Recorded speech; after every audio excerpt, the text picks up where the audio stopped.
Hi everyone, welcome to this, my second video about Roland's latest engine for the Phantom, Enzyme, fantastic wavetable synth.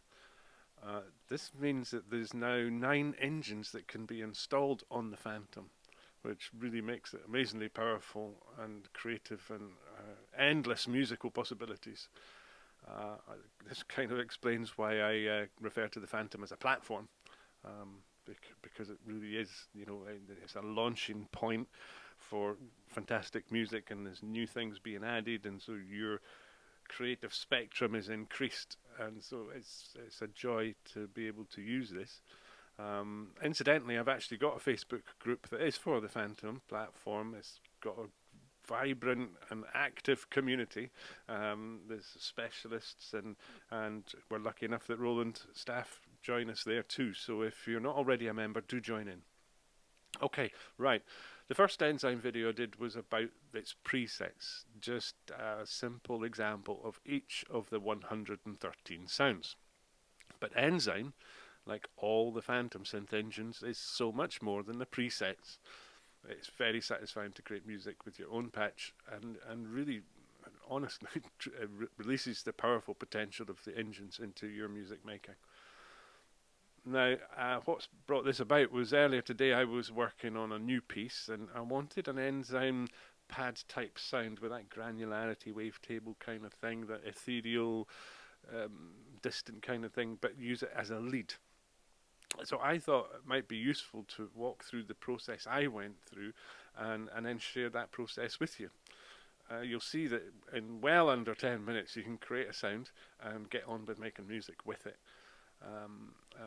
Talking of sharing, if you're a member of my Patchland Facebook group, I'll be sharing the sound that I create in this video over there.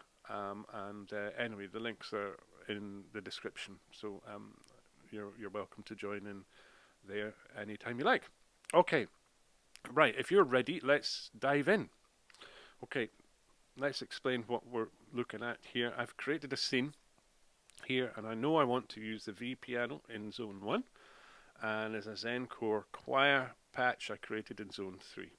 In zone 2 we have our Enzyme initialized tone, and this is what we're going to edit.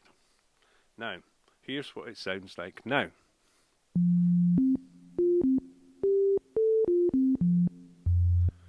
What we're going to do is, like I said, I mentioned it was a pad. Now that has a particular envelope that goes along with it all the time. So let's start there. Sometimes it's really useful to have a starting point in mind. Do you know, is it going to be a pluck? Is it going to be a brass? Is it going to be a pad?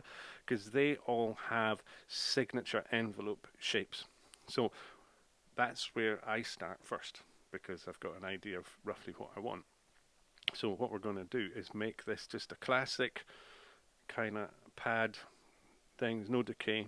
Of course, sustain stays up there, and we have bucket loads of release. Not all of it, because it goes a long time, but 620 is usually what I like playing with. So now the envelope will change.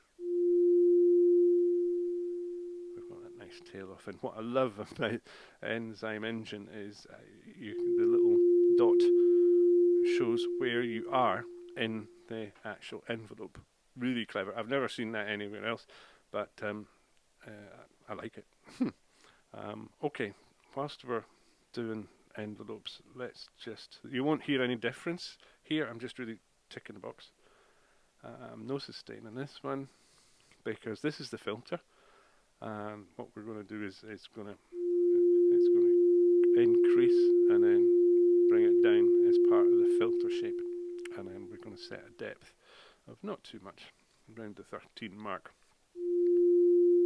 Okay, cool. Now let's go and start working with the oscillators. Now the oscillators I'm going to be in is the tables here, and they have waveforms, several, and you can adjust where you want. There's 2 layers. I'm going to use both of them, and then we have here the mixing disc, if you like, between the layers. In the middle you're going to get both sounds. Okay, now let's go to the left. I know I want 21.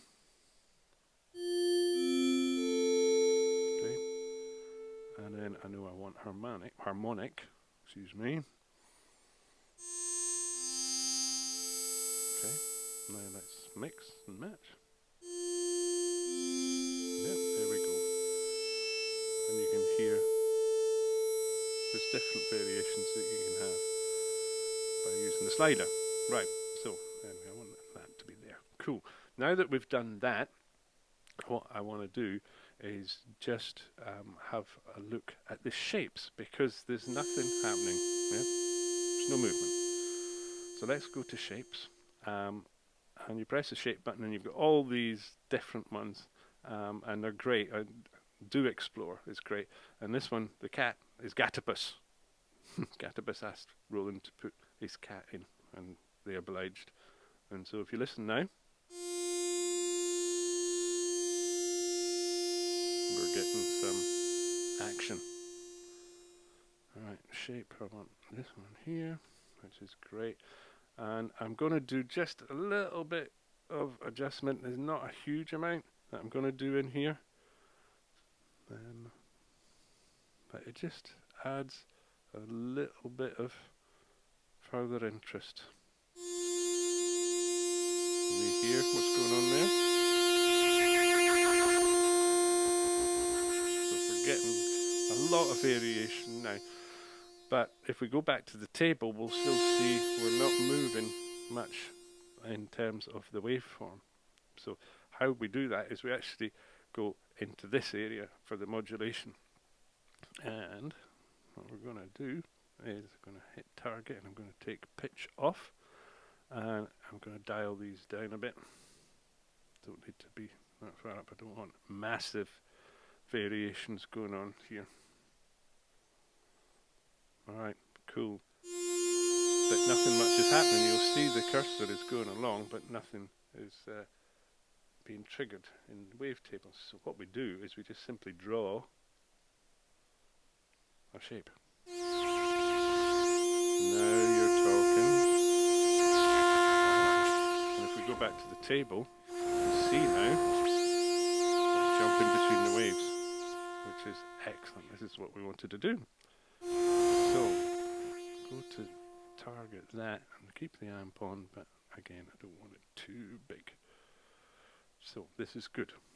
Now some more tweaks with the sound, because we haven't really done much with the filter. We touched on the envelope but not on the filter.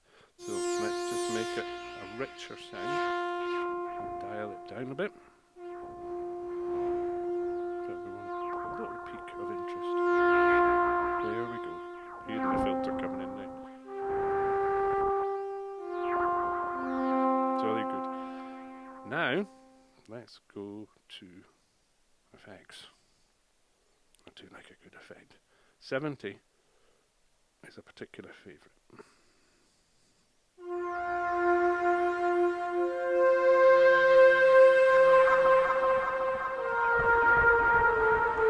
You hear that?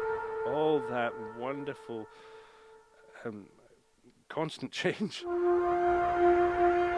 is very characteristic of wavetable. This is what it does.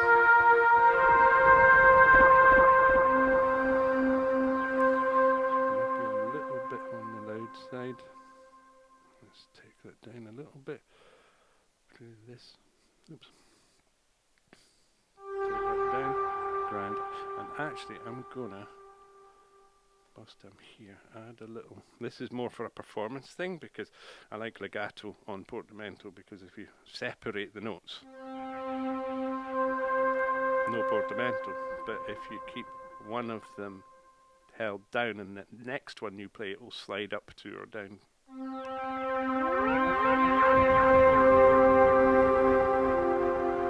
Excellent. Now let's go back to the zone. The scene. We'll go there, and we're going to switch on. And this is what I have in the left hand.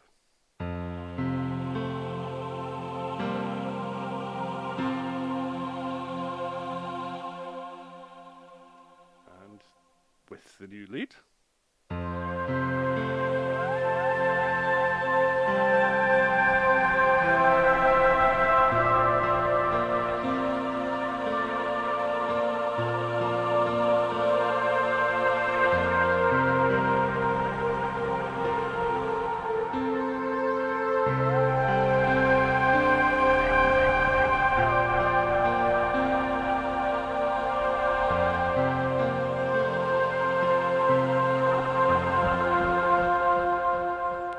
And there you have it.